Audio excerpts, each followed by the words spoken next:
Dirijamos nuestros ojos a los primeros 17 versículos de este capítulo y por supuesto leeré en su favor. Dice la Escritura: si pues habéis resucitado con Cristo, buscad las cosas de arriba donde está Cristo sentado a la diestra de Dios. Poned la mira en las cosas de arriba, no en las de la tierra, porque habéis muerto y vuestra vida está escondida con Cristo en Dios. Cuando Cristo, vuestra vida, se manifieste, entonces vosotros también seréis manifestados con Él en gloria. Haced morir pues lo terrenal en vosotros: fornicación, impureza, pasiones desordenadas, malos deseos y avaricia, que es idolatría, cosas por las cuales la ira de Dios viene sobre los hijos de desobediencia, en los cuales vosotros también anduvisteis en otro tiempo, cuando vivíais en ellas. Pero ahora dejad también vosotros todas estas cosas: ira, enojo, malicia, blasfemia, palabras deshonestas de vuestra boca. No mintáis los unos a los otros, habiéndoos despojado del viejo hombre con sus hechos, y revestido de nuevo, el cual conforme a la imagen del que lo creó, se va renovando hasta el conocimiento pleno, donde no hay judío ni griego, circuncisión ni circuncisión, bárbaro ni escita, siervo ni libre, sino que Cristo es el todo y en todos. Vestíos pues como escogidos de Dios, santos y amados, de entrañable misericordia, de benignidad, de humildad, de mansedumbre, de paciencia, soportándoos unos a otros y perdonándoos unos a otros, si alguno tuviere queja contra otro. De la manera que Cristo os perdonó, así también hacedlo vosotros. Y sobre todas estas cosas, vestíos de amor, que es el vínculo perfecto, y la paz de Dios gobierna en vuestros corazones, a la que asimismo fuisteis llamados en un solo cuerpo, y sed agradecidos. La palabra de Cristo mora en abundancia en vosotros, enseñándoos y exhortándoos unos a otros en toda sabiduría, cantando con gracia en vuestros corazones al Señor, con salmos e himnos y cánticos espirituales. Y todo lo que hacéis, sea de palabra o de hecho, hacedlo en el nombre del Señor Jesús, dando gracias a Dios Padre por medio de Él.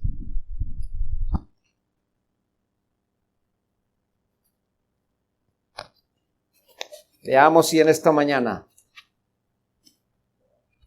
estos asuntos nos van a dejar trabajar. Espero que sí.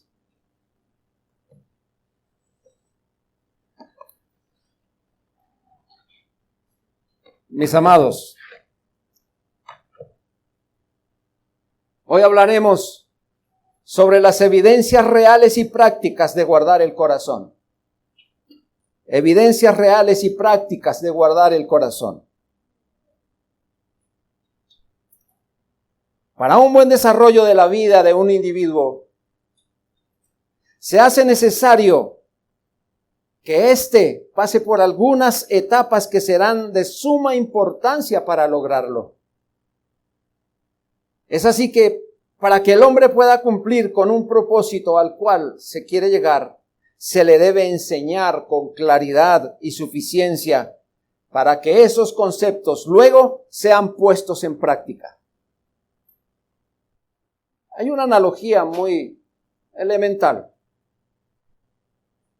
Cuando uno quiere aprender a conducir un vehículo, lo primero que hacen en la academia, o quien va a ser su instructor, lo primero que hace es decirle: mire, eso que está ahí se llama carro.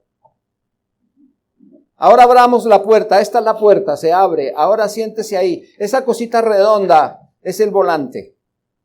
Ese palito que hay ahí no es para pegarle a los otros conductores, es para manejar las diferentes velocidades del carro.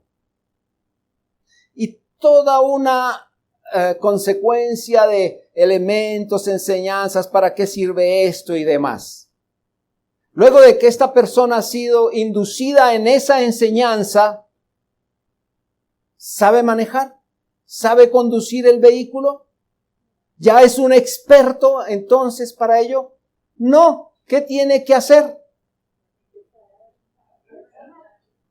Ahora, hágale. Eso es lo que usted tiene que hacer. Practique sobre lo que se le enseñó.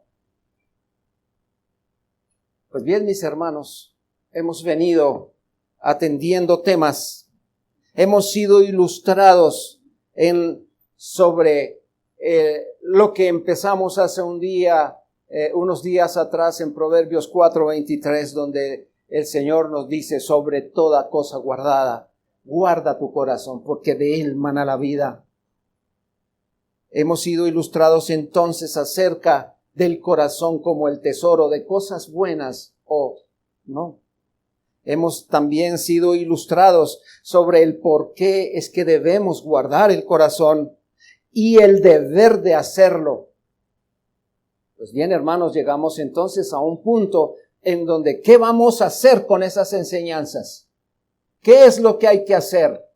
¿Qué tenemos que guardar en el corazón y cómo es que lo vamos a hacer? ¿Cómo vamos a vivir ese diario ejercicio de la palabra en nosotros? Pues hermanos, basados en esta porción de la Escritura, Colosenses 3, 1 al 17, recordaremos que el creyente ha resucitado con Cristo. También, por consecuencia, que este hombre debe huir del pecado que quiere consumir el corazón y, por último, manifestar las cualidades que un hombre nuevo ha de tener. Por medio de estas tres observaciones que a continuación manejaremos, solamente aquellos que han sido salvados del pecado, que han resucitado con Cristo, pueden procurar las cosas de arriba, porque aquellos que permanecen aún en su pecado no podrán jamás apreciar este precioso y preciado don de Dios para el creyente. El apóstol Pablo entonces comienza a tratar este tema de la iglesia a los colosenses y por implicación al creyente en todo lugar. Para que luego de este acontecimiento tan maravilloso de estar en Cristo, deban tener en cuenta lo siguiente. Comenzamos entonces con nuestros primeros textos de la Escritura.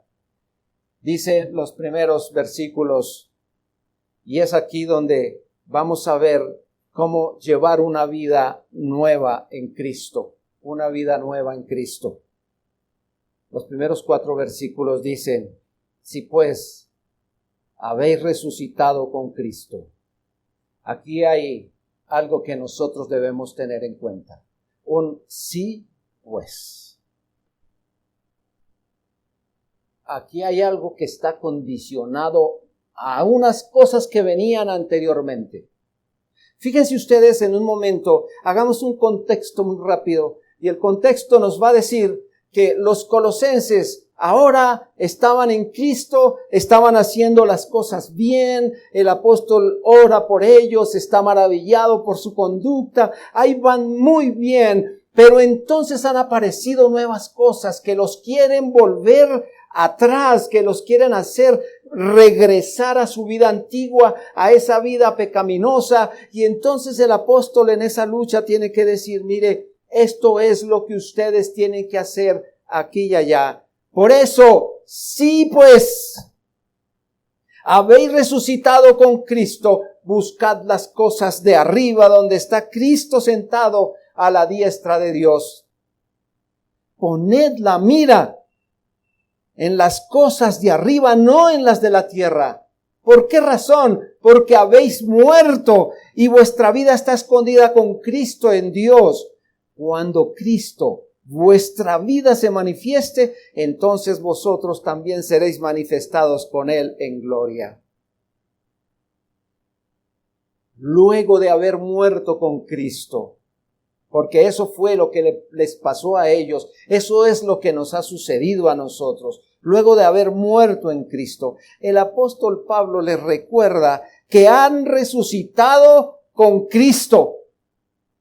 Murieron al pecado, han resucitado con Cristo. Al presente ya no hay quien los esclavice de la manera como venían antes de conocer al Salvador. Son nuevas criaturas. De hecho, según a los Corintios 5:17 nos lo reitera. De modo que si alguno está en Cristo, nueva criatura es. Las cosas viejas pasaron, he aquí, todas son hechas nuevas. En este momento, como creyentes sinceros, tienen una posición legal arriba, con Cristo. Cristo nos dio esa posición legal. Ahora, el creyente debe permanecer alejado de aquellas bagatelas que le causaban entretención, que eran efímeras, que eran huidizas, asuntos que consumen la vida y que se consumen con el uso de la vida. Por consecuencia, hay que quitar la mente, los pensamientos y los deseos en las cosas de este mundo. Romanos 8:5 nos dice, porque los que son de la carne piensan en las cosas de la carne, pero los que son del Espíritu en las cosas del Espíritu.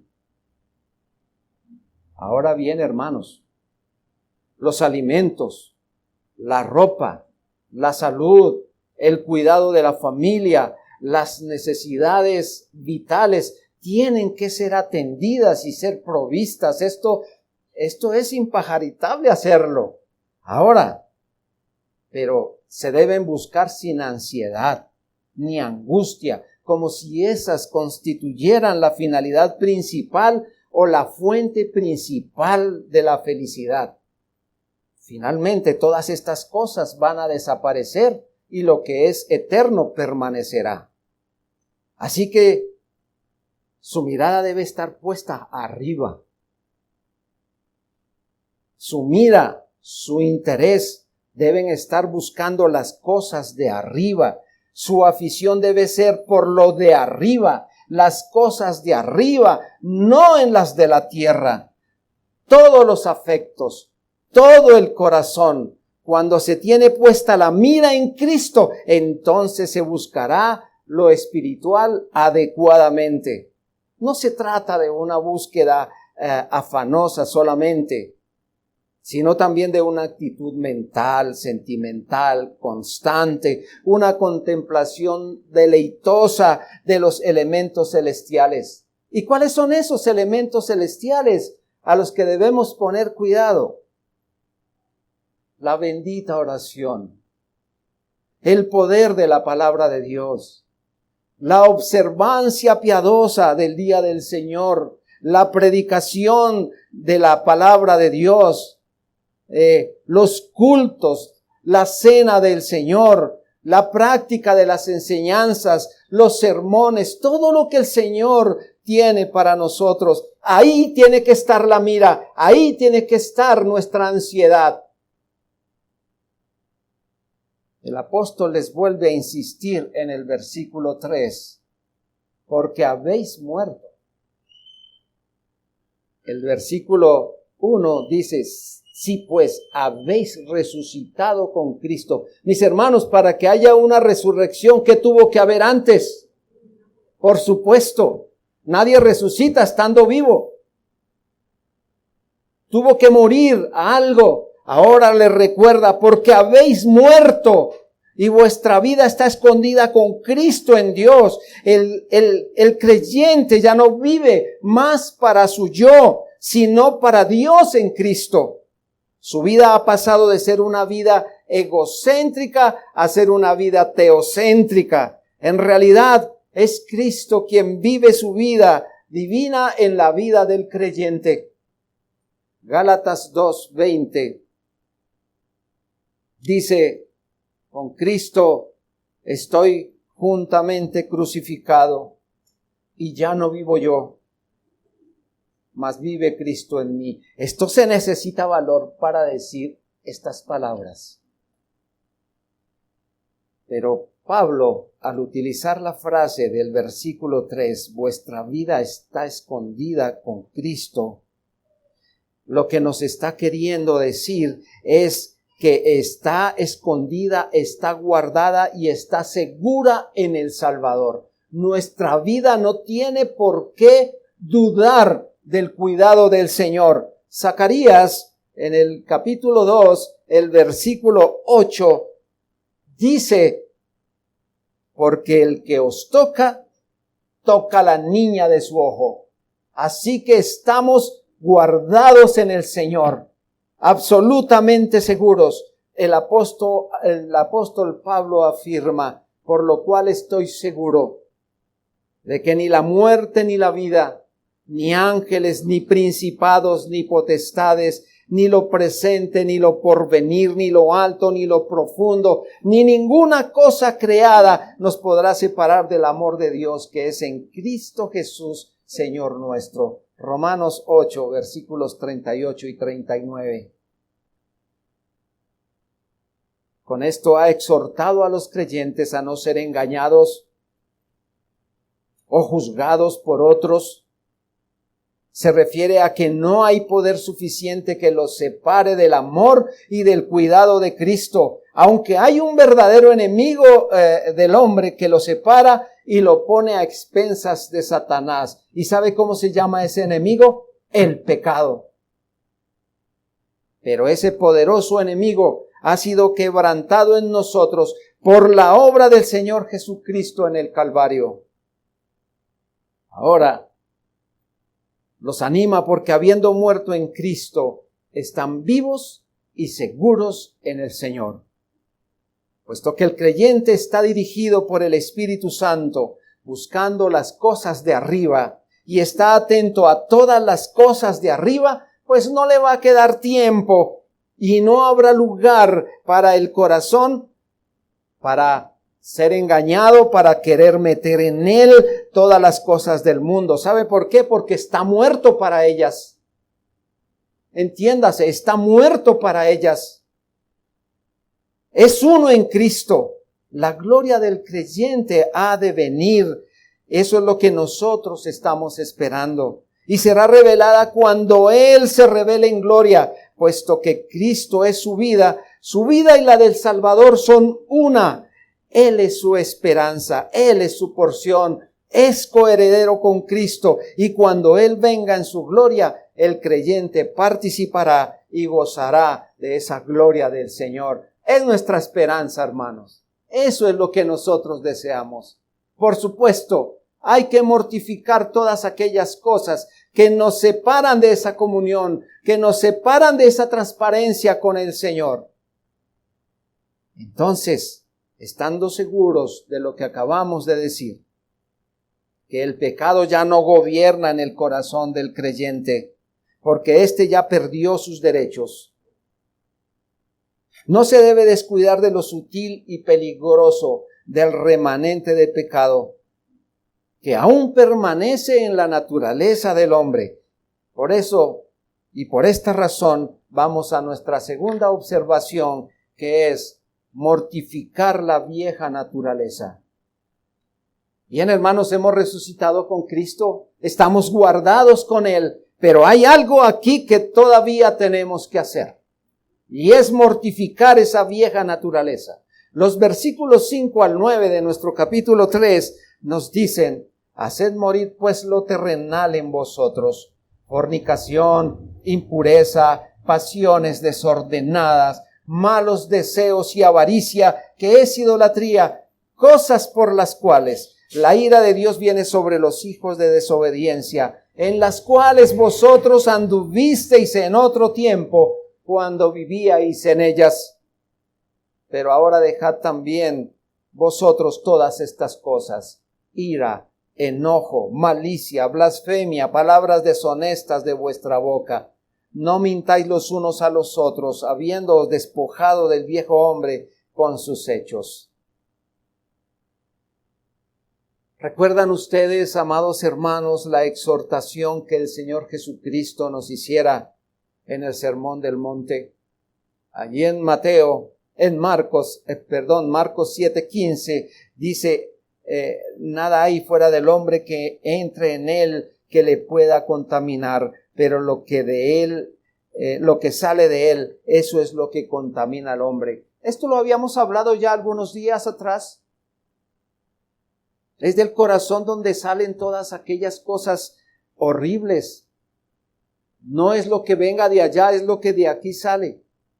El corazón es la fuente de esas maldades y pecados. Y dar muerte al pecado no es acabar con él, pues esto es imposible en esta vida.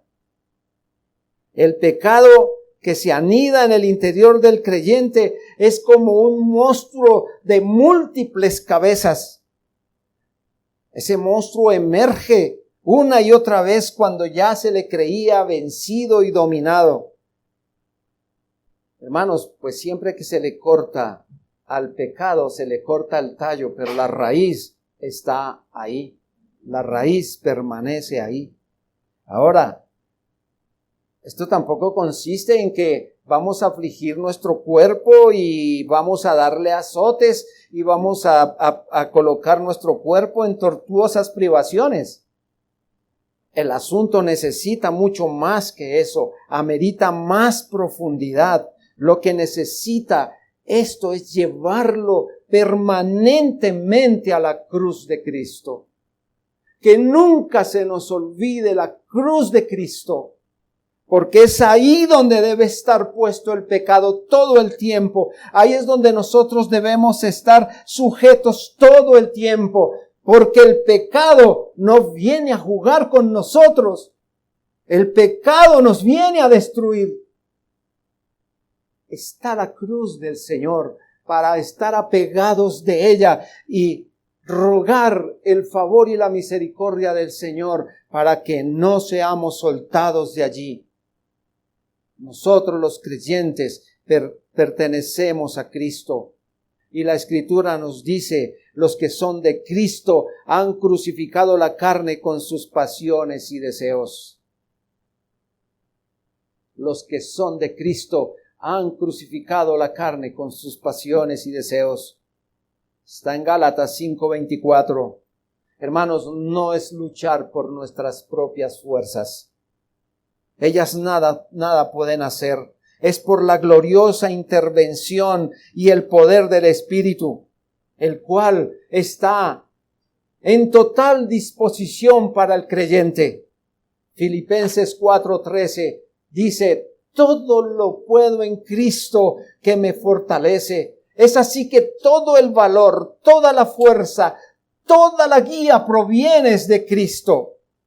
Además, como producto de nuestra responsabilidad en la vida cotidiana, la consistencia es decir continuamente no a lo que nuestro viejo yo desea por inclinación natural. Pablo, en Romanos 6:19, dice, hablo como humano por vuestra humana debilidad, que así como para iniquidad presentasteis vuestros miembros para servir a la inmundicia y a la iniquidad, así ahora, para santificación, presentad vuestros miembros para servir a la justicia. El vocablo miembros como objeto de esta obra continua de mortificación es muy expresivo, pues aquí los miembros están siendo presentados como obedeciendo a una ley que es contraria a la ley de Dios. El Señor Jesucristo nos dijo, nos advirtió por su palabra en Mateo 18, versículos 8 y 9. Mateo 18, versículos 8 y 9.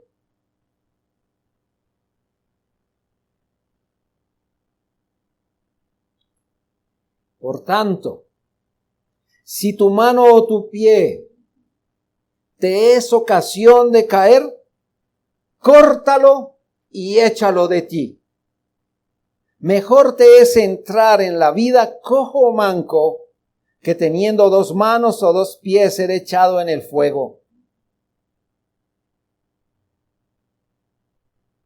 En ese fuego que jamás se apagará. En ese fuego que permanecerá siempre. Si tu ojo te es ocasión de caer, sácalo y échalo de ti. Mejor te es entrar con un solo ojo en la vida que teniendo 2 ojos ser echado en el infierno de fuego. Esta es una buena metáfora, hermano. Esto es algo que debemos tener en cuenta. No es que, bueno, si esta mano pecó y para abajo. Hermano, ¿qué quedaría entonces de nosotros? ¿Cómo estaríamos acá? Bueno, no estaríamos. Dijo alguien, si hubiera uno autosuicidado. Entendió, ¿no, hermano? Hermano, en donde es muy conveniente escuchar ese santo mandato que nos ordena huir de la tentación, o en el abandonar una ocasión de pecado.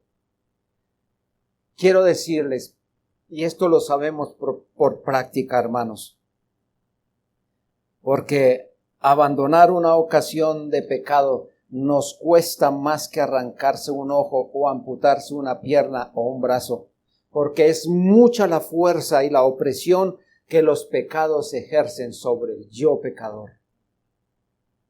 Toca armarse de valor, hermanos, ir a Cristo, suplicar que Él nos dé la fuerza necesaria para abandonar lo que aquí y aquí ha querido anidarse.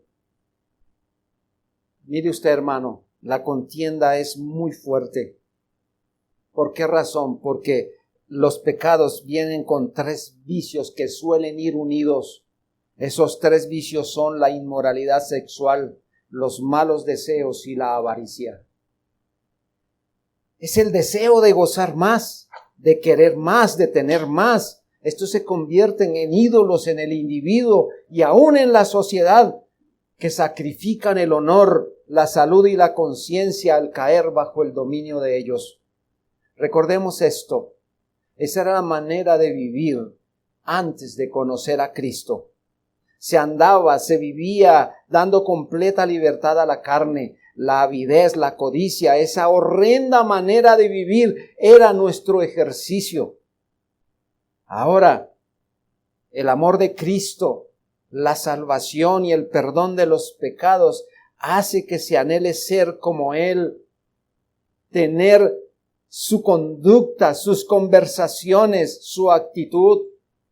Hemos cantado una y otra vez, queremos ser más como Cristo.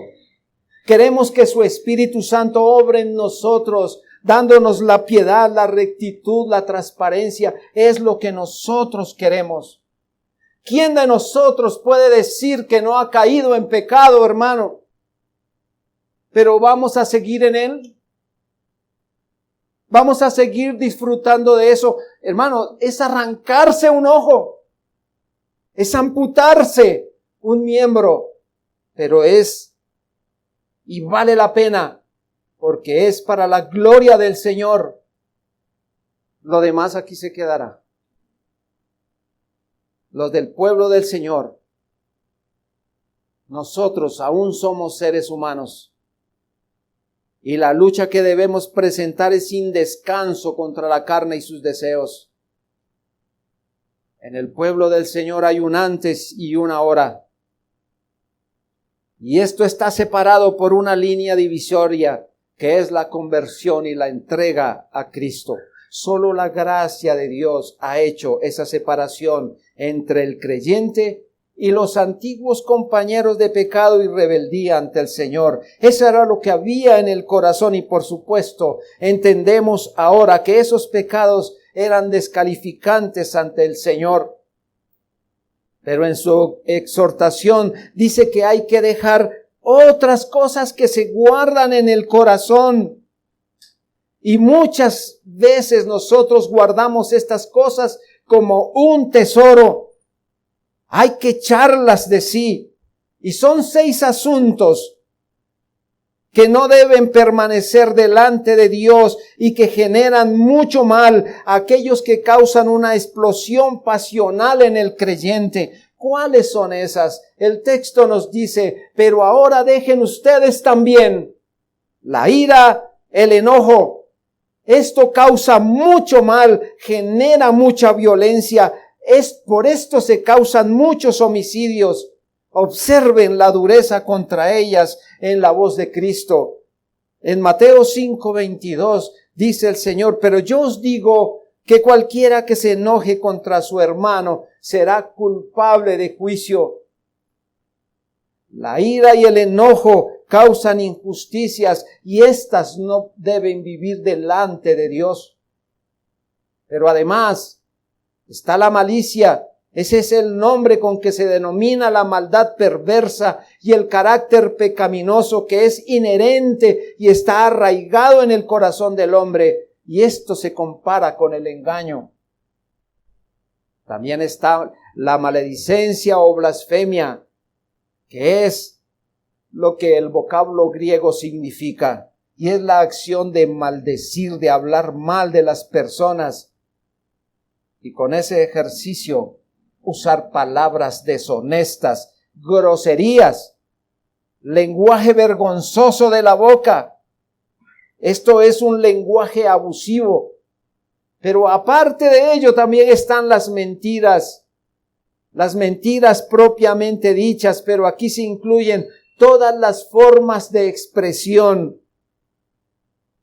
que van a hacer notar la falsedad de quien las pronuncia. Mentiras deliberadas, medias mentiras o medias verdades mejor, exageraciones, silencios calculados, gestos que causan distorsión con los hechos.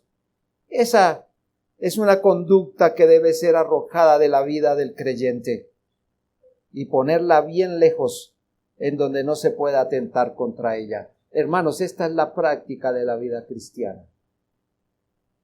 Porque qué fácil es que caigamos en estos pecados. Bueno, uno dice, en esos pecados anteriores, gracias al Señor, ya no miramos esto. Pero aquí hay otros que están muy apegados a la vida cotidiana de las personas. Están aquí y son con las que nos toca tratar. La ira, el enojo, la malicia, las palabras deshonestas, las mentiras están ahí y no se echan de ver demasiado, ¿sabe? Y algunos hablan con gran orgullo de su ira, de su enojo. Es que si no es así, todos pasarían por encima de mí. Hermanos, todas estas tesis que nosotros tenemos con relación a vivir con estos pecados, hay que desarraigarlas. Hermano, todo esto, como ya se dijo, solo se podrá con la ayuda del Espíritu Santo. Solo se podrá con la ayuda del Espíritu Santo. Sobre esto yo tengo muchísimas anécdotas y si me pusiera a relatarles, hermano, no acabaríamos, porque hay algo. Vengo de unos padres que se tenían que coger con trapitos, eran bravos. Y por supuesto saqué esos genes. Hermanos, y es algo contra lo que he tenido que llorar, porque ha sido muy duro desarraigarse de ahí. Porque cualquier cosa, cualquier situación era propia para, de una vez, dejar ver lo que había en el corazón. Pero aquí está Cristo. Y Él nos ayuda a trabajar todas estas cosas. Tenemos que tener un ferviente compromiso con la santificación. Por eso, con lo que acabamos de decir, vamos a ver entonces la importancia de la tercera observación, y es revestirse del nuevo hombre. Revestirse del nuevo hombre. Hermanos, despojarse del viejo hombre, ese hombre que fue hecho a la imagen y semejanza de Dios, y que cuyo representante era Adán, y que como sabemos él cayó en pecado. La imagen del Señor quedó desfigurada en él. Esa es la estampa que vemos hoy del ser caído. Y por esas razones que los hombres mueren. Por lo tanto, se requiere una renovación. Y una renovación no a cualquier hombre, sino a la imagen del Señor que nos creó. El hombre necesita una nueva naturaleza. Se trata de una nueva creación en el ser humano. Y esta nueva creación tiene que ser por la salvación, por la gracia de Dios mediante la fe. El creyente es así creado a la nueva imagen de Dios, a esa nueva imagen en Cristo, de tal manera que revestirse del nuevo hombre equivale a vestirse de Cristo. Y como hombre revestido de Cristo, ha de manifestarse de las cualidades que el nuevo hombre ha de manifestar hasta el conocimiento pleno. ¿Cómo es Cristo? ¿Cómo es Cristo? Pues si nosotros nos hemos de vestir como Cristo, ¿cómo es Cristo? Nosotros no podemos vestirnos de algo que no conocemos. Y si conocemos a Cristo, tenemos que vestirnos de Él, anhelar lo que Él era, lo que Él nos enseñó, que está escrito en su palabra.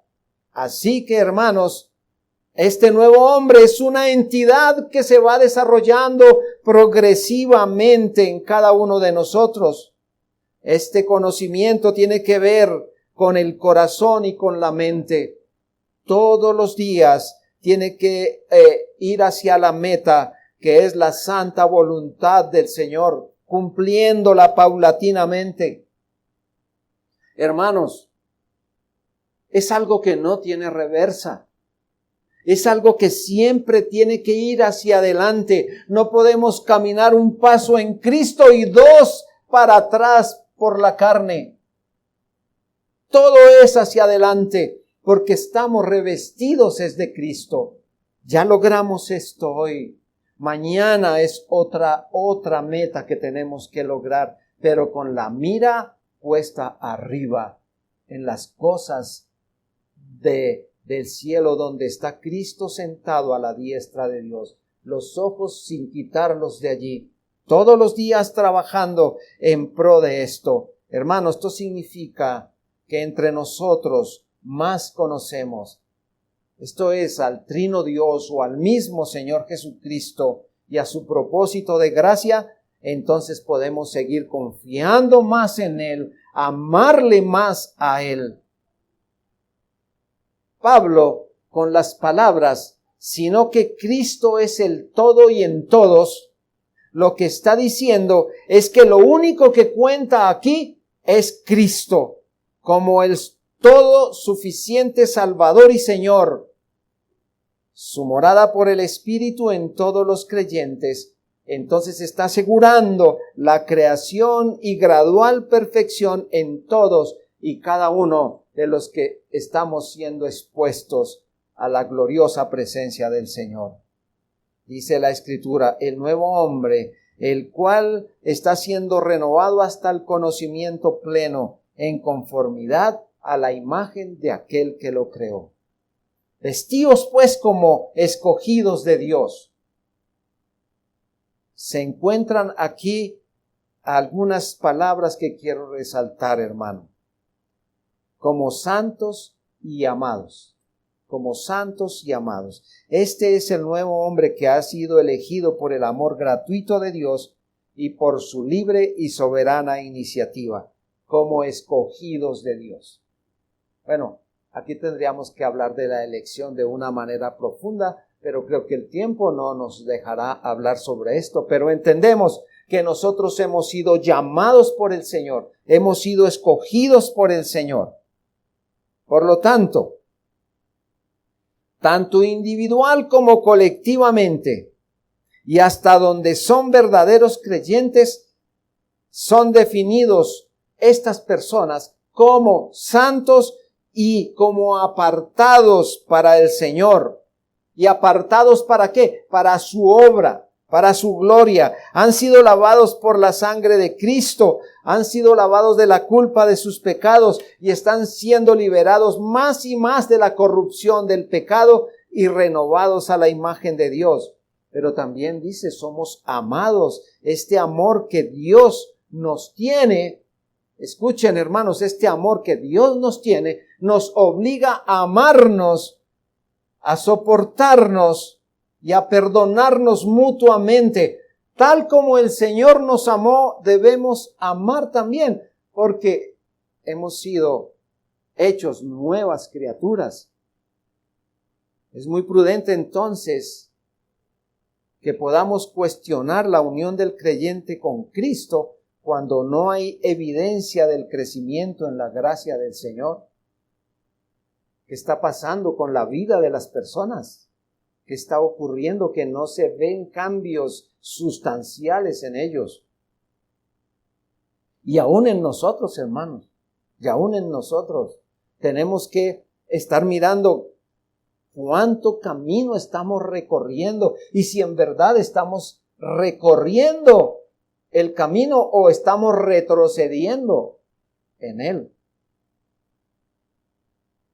Hermanos, el amor de Cristo y el fruto del Espíritu Santo deben ser evidentes en esa nueva naturaleza. Debe haber conocimiento de Dios, debe haber conocimiento de su palabra. El creyente debe manifestar los dones y las gracias del Espíritu. Y estas tienen que ser buscadas de una manera diligente, responsable, y tener, por supuesto, en el corazón esa evidencia práctica del Evangelio de Cristo. Ahora vean esto, hermanos. Muy someramente las tocaré, pero es muy importante que si no tenemos el suficiente conocimiento sobre esto, pues busquemos, indaguemos, trabajemos sobre esto.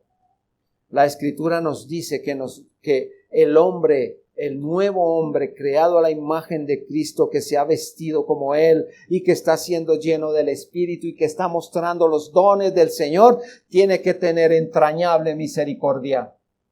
¿Y qué es eso de entrañable misericordia? Es decir, debe haber una piedad y ternura interiores, no por fuera, hermano. Aunque esto se manifiesta afuera, debe ser tan interior en nosotros, mirando las necesidades, las desdichas, las dolencias de otros, la salvación de otros. Oiga, nosotros estamos bien, ¿no les parece? Nosotros ya estamos sentados en el vuelo que nos lleva para la vida eterna. ¡Qué delicia eso! ¿Pero qué? ¿Hay otros? ¿No hay misericordia en nosotros por otras vidas que también tienen las mismas necesidades que nosotros? Dice también que debemos tener benignidad. Esa es la compasión del creyente, que no debe ser solo interna, sino manifestarla exteriormente, expresada en buenas y sabias palabras. ¿Qué tal su manera de hablar, hermano? Acabamos de decir que hay que dejar las palabras deshonestas. Ahora aquí, ¿qué hay que hacer? Usar palabras benignas. ¿Cómo las estamos usando, hermanos? Todavía nuestro lenguaje, todavía la manera de expresión nuestra es muy similar a las del mundo. ¿Todavía estamos usando esas cosas? Dijo un hermano, todavía por ahí se me sale el asadón, refiriéndose a, todavía usa palabras que no deben estar en nuestro léxico, que ofenden a otros, que no hacen bien a otros. Hermano, tenemos que saber cómo conducirnos delante de los demás. Nuestra conducta y nuestros actos de bondad tienen que ser vistos. Nosotros no pertenecemos al cristianismo secreto. Nosotros somos el testimonio de Cristo en esta vida y tiene que partir también de allí. Hermanos, tenemos que estar llenos de humildad, de humildad. A mí me gusta molestar mucho por ahí, pero realmente nosotros necesitamos ser muy humildes, hermanos. No tener un concepto más alto que el que debemos tener, del que somos realmente. Debe haber en nosotros humildad de espíritu. Saber que nosotros estamos también trabajando contra nuestros pecados, que somos frágiles, que tenemos debilidades y carencias. Así como el sentido de la misericordia de Dios para con su pueblo en Cristo, el creyente también debe mirar que Él es el primer pecador y no estirar su dedo y decir, todos son pecadores, mientras yo no. Eso es carencia de humildad. Hermanos, hay que tener y hay que saber qué fue lo que Dios nos dio y usarlo con humildad, porque es para la gloria del Señor. Nosotros no debemos mirar por arriba del hombro a nadie. El Señor dice que tenemos que ser humildes, tener mansedumbre y paciencia. Ay, hermanos, esto es lo opuesto al orgullo y a la arrogancia. La mansedumbre destruye los celos, la envidia, las discordias. Eso hace la mansedumbre. Es un espíritu manso y tranquilo, conduce a la paciencia y a la longanimidad. Por tanto, nosotros como creyentes no consideramos vengarnos o aún defendernos por nosotros mismos. Colosenses 3:14 dice, y sobre todas estas cosas, porque quiero hacer un poquito de énfasis aquí, y sobre todas estas cosas, vestíos de amor, que es el vínculo perfecto. Con esto quiero decir que la gracia más necesaria es el amor.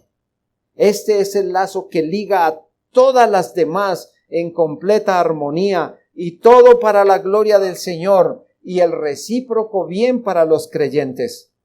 El conocimiento, la actividad, el celo y la moralidad no ligarán al creyente con Cristo o a los unos con los otros. Es el amor el que nos unirá. Que la paz que viene por medio de Jesucristo realmente gobierne el corazón de todos los cristianos, decidiendo y arreglando todas las cuestiones que surgen de la mente del creyente y que aún tienen que servir para la iglesia, para con estos miembros que son el cuerpo de Cristo. No vivimos solos aquí, tenemos que compartir con la iglesia, y la iglesia tiene que saber qué es lo que hay en cada uno de nosotros. Hermanos, y si hay en nosotros Cristo, eso es lo que los otros verán. Pero si hay en nosotros otras cosas, no necesitan lanzar una opinión contra nosotros. Simplemente nos van a evitar y simplemente van a decir, con este no se puede ni esto, ni lo otro, ni aquello. No se puede ni de la A hasta la Z. Imagínense ustedes. Hermanos, el creyente ha sido llamado a vivir en paz y en amor. En la iglesia, todo creyente, todo miembro de ella debe mostrar agradecimiento y apreciar el amor de Dios de manera sobresaliente. Él nos amó, por eso debemos amarnos. Primero, porque el Señor nos amó por gracia, de esa manera hacerlo para con los demás. Estas virtudes son absolutamente necesarias. Donde el amor, la paz y la acción de gracias están ausentes, la fe estará ausente también. Veamos dos aplicaciones muy cortas. La primera de ellas. Voy a hablar con los asistentes, con esos asistentes regulares, con nuestros amigos. ¿Se han preguntado ustedes, queridos amigos, cómo está el corazón de cada uno de ustedes? En estos momentos, ¿cómo está su corazón? le han dado ustedes la importancia a la palabra de Dios, que una y otra vez les ha anunciado el juicio de Dios por su pecado, del cual ustedes son practicantes? ¿Le han dado esa importancia? Creo que con la suficiencia en las Sagradas Escrituras, es decir, la Biblia, que si Cristo hoy les llamara individualmente, viniera por cada uno de ustedes, por ustedes amigos, y fueran llevados a su presencia en este día para ser enjuiciados por Él, con toda seguridad, por lo que dice la Escritura, cada uno de ustedes sería condenado. Y sería condenado no para 2 días ni 3, sino por la eternidad. ¿Por qué razón? Porque su corazón no ha sido cambiado. Aún permanece en la vieja naturaleza de Adán, en donde todos mueren eternamente. Hablo con usted, amigo, que ya lleva algunos días sobre esta tierra. Y sobre esta tierra ha ido escuchando la palabra de Dios en tiempos como estos. Pero también hablo con usted, joven amigo. Hablo con usted, joven amigo.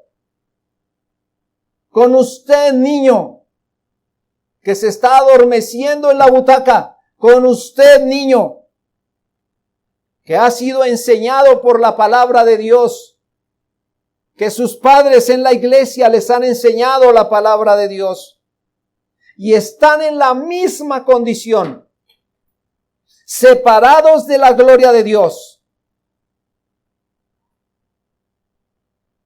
Hoy nuevamente el Señor Jesucristo les hace un llamado. Ese llamado es arrepentirse de sus pecados, de venir a Él por la fe, de hallar el perdón y ser cambiados en nuevas criaturas. Aún la misericordia de Cristo está para los pecadores. Así que no tarde, no aplace, no renuncie a este bendito llamado. ¿Sabe por qué? Porque incluso puede ser el último. Hablo ahora con mis hermanos, con ese nuevo creyente. Hablo con el que Cristo ha renovado. Hablo con aquel que ha sido objeto del amor de Dios. Hermanos, las enseñanzas y los sermones en los que Dios nos ha permitido estar presentes, no solo ha sido para escucharlos, no solo ha sido para oírlos con solemnidad y con diligencia. De hecho, hay que hacerlo así. Pero sin una buena aplicación y práctica, no serán más que discursos santos que luego estos serán olvidados. Las Sagradas Escrituras nos demandan a ser oidores de la palabra, pero también hacedores de ella.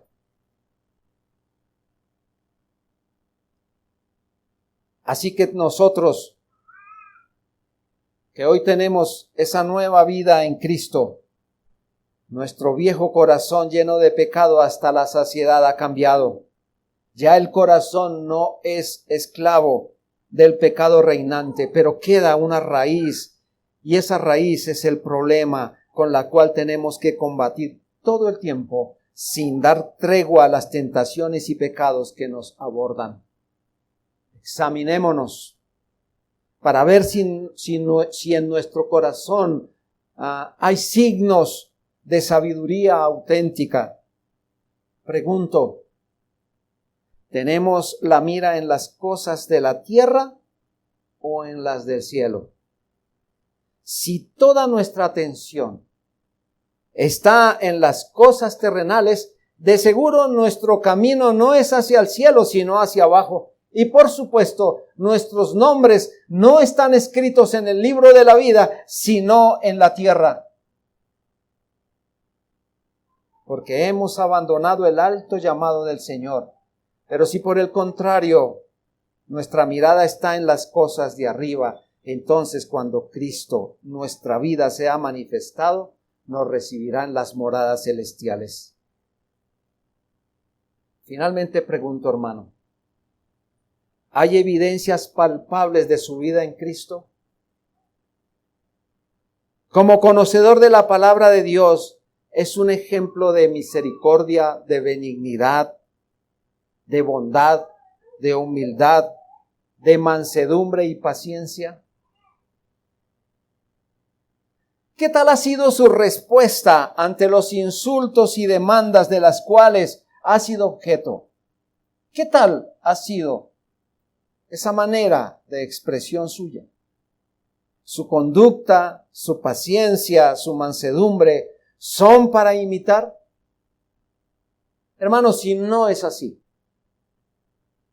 entonces busquemos llenar el corazón de las verdades de la Biblia. Está ahí para nosotros. Oremos más, con más fervor, porque el Señor nos ayude a cambiar esa naturaleza. Intensifique su devoción en el Señor y entonces seremos el testimonio de la gloria del Señor, esa luz del mundo y la sal de la tierra. El Señor nos ayude entonces a hacer la vida y la práctica de esa palabra. Dios nos ayude a hacer así. Oremos.